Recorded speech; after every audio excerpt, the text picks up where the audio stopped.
venez voir.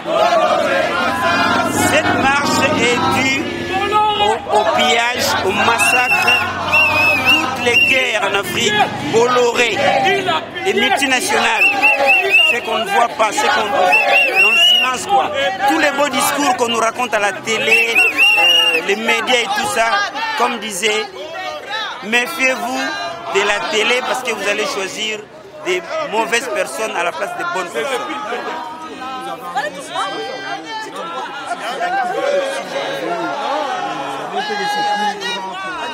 Mais je veux parler pas toi si on va lingala correctement. To koti makamba Bolloré Bolloré ne mutu azo sala du pillage. Biloko nyonso zo yiba mana Congo.